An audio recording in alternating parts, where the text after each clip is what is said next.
Sahabat setia Gowor yang dikasih Tuhan, Shalom. Hari ini adalah Sabtu 31 Agustus 2024. Happy weekend untuk kita. Dan mari kita bersama-sama hari ini menimba inspirasi dan kekuatan dari firman Tuhan yang akan kita renungkan dari Injil Matius 25 ayat 14 sampai dengan 30. Kita siapkan hati kita. Haleluya, haleluya, haleluya. Perintah baru kuberikan kepadamu, sabda Tuhan, yaitu supaya kamu saling menaruh cinta kasih, sebagaimana aku telah menaruh cinta kasih kepadamu. Haleluya, haleluya, haleluya. Tuhan bersamamu dan bersama rohmu. Inilah Injil suci menurut Matius. Dimuliakanlah Tuhan.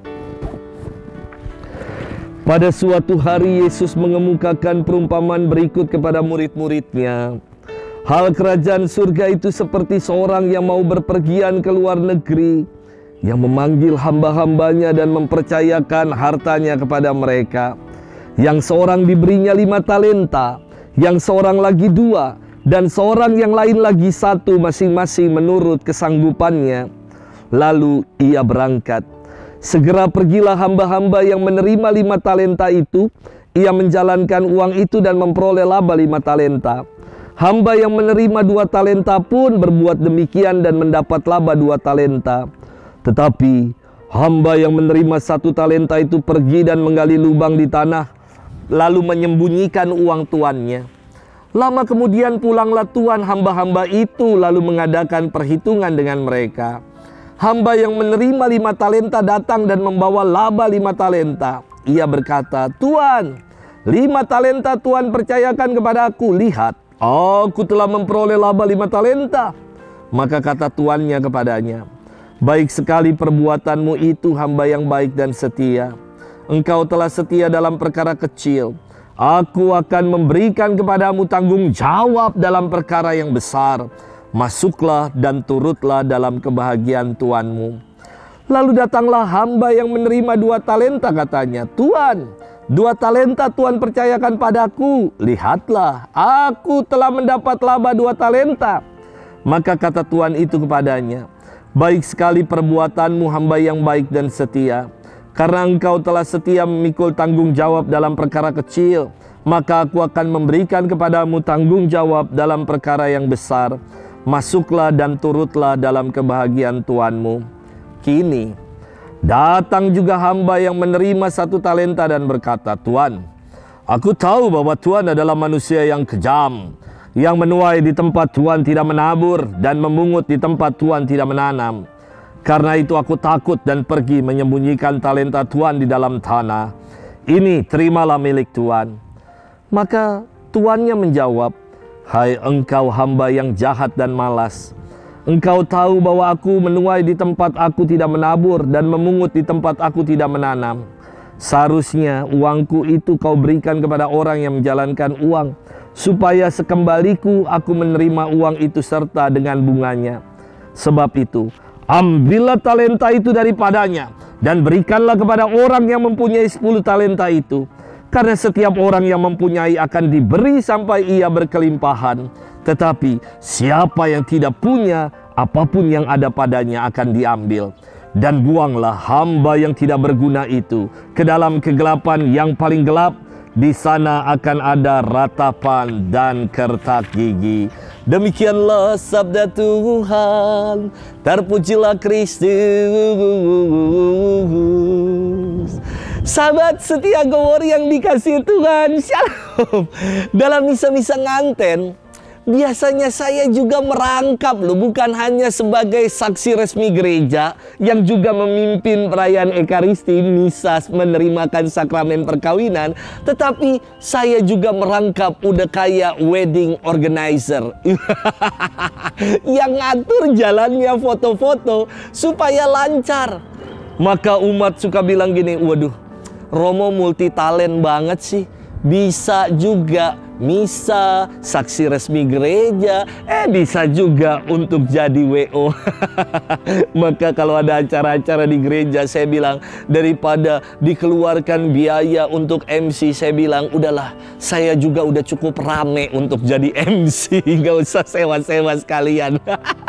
Sahabat setia gower yang dikasih Tuhan, makna talenta bisa dikaitkan dengan kata Inggris talent, yang berarti bakat, keterampilan, atau skill akan sesuatu. Bahwa setiap insan diberikan talenta untuk dikembangkan dan dipertanggungjawabkan. Namun, mari kita lihat makna dari kata talenta dalam kitab suci. Talenta di dalam kitab suci adalah ukuran berat sebesar 3.000 shikal.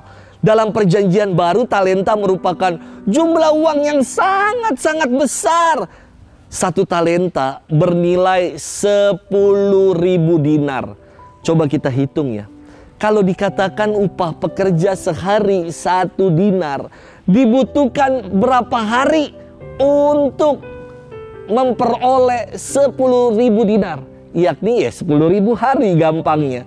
Berapa tahun? Maka lebih kurang 27 tahun orang bekerja untuk memperoleh 1 talenta itu. Jumlah yang sangat besar yang sang Tuhan percayakan kepada hamba-hambanya. 1 talenta aja 27 tahun orang bekerja. Bisa dibayangkan ya, kalau UMR sekarang taruhlah kita pukul rata 5 juta saja, maka 27 tahun udah mengumpulkan berapa banyak? Coba 27 kali 12 kali 5 juta. Itu jumlah yang sangat-sangat besar. Sahabat setia gower yang dikasih Tuhan, saya ingin mengajak kita bermenung akan karakter dari tokoh-tokoh yang dikisahkan dalam firman Tuhan hari ini. Pertama adalah tokoh sang Tuan. Karakternya dari Tuan ini adalah dia mau trust, mau percaya kepada orang lain. Tidak ragu untuk memberikan kepercayaan kepada para hambanya. Lalu, tokoh sang Tuan adalah tokoh yang murah hati, yang juga adil. Mari kita lihat sekarang karakter kedua dari hamba-hamba yang dipuji oleh tuannya sebagai hamba-hamba yang setia dan baik. Hamba-hamba ini dipercaya 5 talenta dan 2 talenta. Dan mereka mengembangkan talenta yang tuannya percayakan itu dan menghasilkan laba 5 talenta dan 2 talenta kepada hamba yang dikatakan baik dan setia ini, karena ia telah mengupayakan, telah mengerjakan kepercayaan yang diberikan oleh tuannya, telah bertanggung jawab atas talenta yang telah tuannya berikan. Maka yang setia dan yang telah bertanggung jawab atas talenta itu, tuannya pun mempercayakan yang lebih besar lagi kepada para hamba itu. Sementara karakter ketiga adalah karakter dari hamba yang dikatakan jahat dan malas. Siapa hamba ini? Hamba ini dipercaya 1 talenta, jumlah yang besar. Tetapi kepercayaan yang diberikan yang besar itu tidak dipertanggungjawabkan, malah disia-siakan, dikubur, dipendam begitu saja sehingga tidak berbuah hasil apapun. Maka kepada hamba yang jahat dan malas itu, sang Tuan berkata, ambil yang ada padanya, berikan pada yang punya, karena yang tidak bisa diberi tanggung jawab, apapun yang diberikan padanya pasti akan diambil, karena dia tidak bisa bertanggung jawab, tidak bisa menunaikan dengan setia apa yang telah diberikan, apa yang telah dikaruniakan, maka segalanya akan diambil. Sahabat setia gower yang dikasih Tuhan, dari ketiga karakter tadi, kita ini berkarakter yang macam apa ya? Apakah kita menjadi karakter yang pertama seperti seorang tuan yang mau percaya dengan orang lain, karakter tuan yang murah hati dan adil, Atau kita menjadi karakter seperti para hamba, karakter-karakter yang dipuji oleh tuannya karena baik dan setia, yang mau mempertanggungjawabkan apa yang telah dikaruniakan Tuhan kepada kita. Atau kita malah menjadi pribadi yang seperti karakter ketiga, yakni hamba yang jahat dan malas, yang tidak mau mempertanggungjawabkan kepercayaan yang telah Tuhan berikan kepada kita, talenta yang telah Tuhan karuniakan kepada kita. Semoga kita nggak menjadi pribadi yang bermental males dan jahat, tapi kita mau menjadi seperti karakter pertama dan kedua, yang murah hati, yang mau percaya sama orang, yang adil, yang mau setia dan bertanggung jawab dalam hidup ini. Sudahkah kita mengembangkan talenta-talenta yang dipercayakan Tuhan dalam hidup kita? Selamat bermenung. Tuhan memberkati kita selalu, Bapa dan Putra dan Roh Kudus. Amin.